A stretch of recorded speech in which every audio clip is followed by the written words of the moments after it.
Hi there. Welcome to Mayhem's podcast. Today is April Fool's Day. And what happens on April Fool's, we were going to encounter practical jokes and hoaxes. And basically, it's going to be all over the place. But if you look at the mainstream media and the message that politicians are trying to send to us, I think it's been constant April Fool's.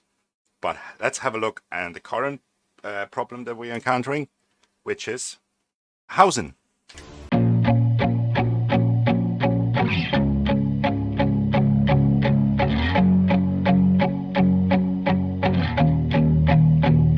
So, Dara says, I'm sorry, the Minister of Housing says 35,000 homes need to be built for the Ukrainian refugees entering Ireland. And the Minister of Housing says the figure is even more striking when considering the government say 33 new thousand homes need to be built every year in order to deal with the housing crisis, which probably is a hoax or a practical joke from the government. Okay, funny as. You should ask. He says a lot of what we're going to be doing is taking maybe all commercial stock, all state stock, and converting that into apartments or homes. So basically into dwellings. We are going to have to look at the providing permanent housing solution in that space. We've covered the homeless crisis. We absolutely have it sorted, and we can take the next step and just get yourself involved into building more houses for the refugees. We need to help them. So he confirmed the providing homes for the Ukrainian refugees could cost the state €2.5 billion. Do the math. But let's have a look how we're doing on the housing market and it comes to building houses. So in 2020, we built 20,526 houses. That's according to ESB connection. So once the houses or the dwelling is connected to the ESB, that goes on stats. It's being counted for, and it goes into CSO, so Central Statistics Office Ireland. In 2021, 20,433 dwellings. Now have a look at the scheme and the apartment. So the single houses, we only built 4,000 houses. Out of scheme, we built 10,000. And for apartments, it's 5,000. So, if you notice, we're building more apartments than the houses. Okay, so the average new dwelling size continues to fall. So as you can see, that little line goes from 2011 to 2021, which actually shows you that we're building more apartments than houses. So taking the 4-year average, we're building 19,985 dwellings a year. So to build 35,000 new dwellings, so it's apartments, it's a scheme build and single houses. It's 21 months to build those 35,000 new dwellings. So what we're going to do between now and the next 21 months, but this number, if we need to build 35,000 houses for refugees, which we probably will or won't, it all depends what's happening next, it will take us 21 months. So for the 21 months, we'll be focusing on building 35,000 new dwellings or forgetting about the crisis. Sorry, there's no crisis in Ireland that's whatsoever. So, as simple as it is, let's have a look at something else. So a couple of days ago, Irish Daily Mirror comes up with this article: Ireland houses prices, the salary you need to buy a home in every county in 2022. So they're saying that the average asking price for a home nationwide is now €295,000. So it's up 12.3% of the last year's figure. The prices are going up everywhere, as per graph given below.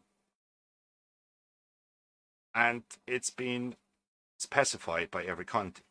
So for Carlow, average cost of 3-bed semi-detached house is 210,000.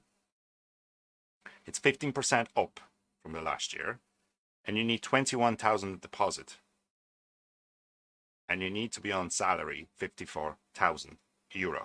Let that sink in to everyone that listens in Ireland. In Cavan, everybody moves to Cavan, 45,000.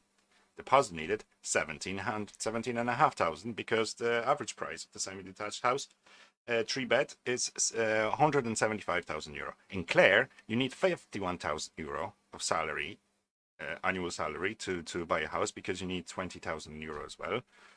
On Cork, you need 66,000. In Donegal, you need 34,000. Everybody moves to Donegal. Lovely county, lovely people. Oh my God, the sightings. So everybody, pack up your bags. We're going to Donegal. In Dublin, you need a deposit of 34,000, nearly 35,000 euro. In salary, 89,000. Okay. In Galway, you need to be earning 61,000. In Kerry, you need to be earning 47,000. In Kildare, you need to be earning 61,000. And then deposit 24,000. Then we go to Kilkenny with 50,000, Laois 46,000, Leitrim 42,000, Limerick 56, Longford 29, Louth 57, Mayo 43, Meath 68, Monaghan 43, Offaly 45, Roscommon 36, Sligo 46, Tipperary 43, Waterford 50, Westmeath 50, and so on, so on, so on. And in Wicklow, when the average cost of 3-bed semi-detached house is 375,000, deposit need 37,500, and you need to earn 96 grand a year. Wow! So, how is the government helping you with this? It's telling you to go to work. It's giving you opportunity to work. Thank you, government. And it's giving you the opportunity to earn your annual salary. If you're gonna get it as high as it's needed to buy the house, you're lucky to buy a house. But you don't own the house, the bank owns the house until you pay it off, unless you're so lucky to have the full amount of money to buy the house. But, of course, there were cuckoo funds that were introduced, and apparently they are said to be playing a role in Ireland's housing market. Let's see what impact they're having. In the journal.ie, the total rubbish of the newspaper or whatever that is, it says a 10% stamp duty rate on the bulk buying of homes by so-called cocoa funds was introduced by the government only 2 months ago. That was on July the 8th, 2021. But the last night coalition voted in favour of an amendment of the finance bill which will see these funds awarded tax breaks if the homes are bought for social housing. Right. But for social housing, when cuckoo funds buy homes, they engage in long-term leases for around 20 to 30 years with local authorities, who rent the homes at market, with the fund then owning the property at the end of the lease period. So that is referred as a sale and lease back. So basically the big company buys it, he rents it out, and after 20, 30 years, it gets it back and still owns it.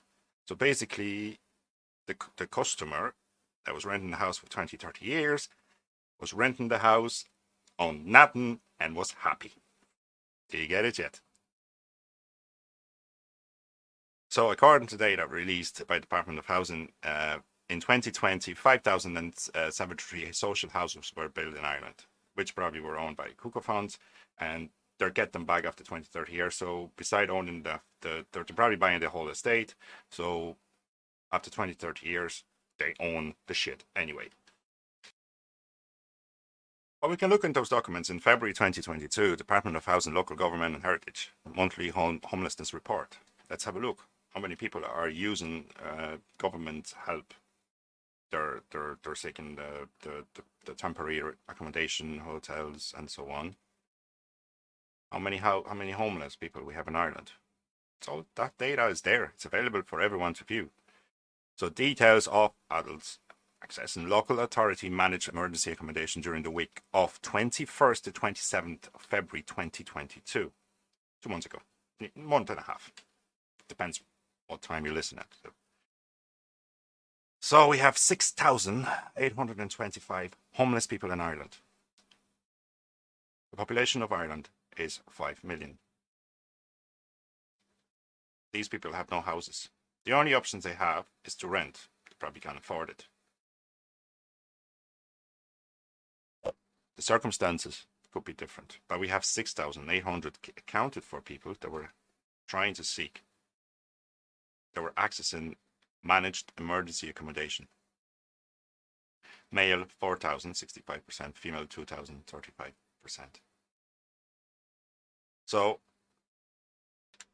and the most striking thing in this whole situation is how many families are accessing emergency accommodation during that week, which is 1,180 families. So these families, family consists of at least adult and the kid. So these people are relying on government to help them, and the government lets them down. They're helping emergency accommodation, but can we? Is there? It's not a socialist talking, but can we not just help those people in a different way? Give them permanent solution to everything? Their circumstances could be different to everyone, which Queenan says. You can be mean tested on the social welfare that you receive, and you can be told that you can't get it if you earn as much money, but you still can't make it because everything goes up 25% on energy bills in next 14 days. But you won't be available to afford any other things, and you have to go to work. You have to still send your kids to crash and so on. You pay for everything, and you pay taxes. And I wish that my taxes could help those people, not just put them into emergency accommodation during the week, but get the permanent solution to get that all fucking sorted. But the government doesn't want it sorted because it wants to keep the crisis going. Replace us with another crisis with the refugees coming into the country, which is 35,000 houses have to be built, which was going to wait 21 months to get it all done. But this has been going for a while.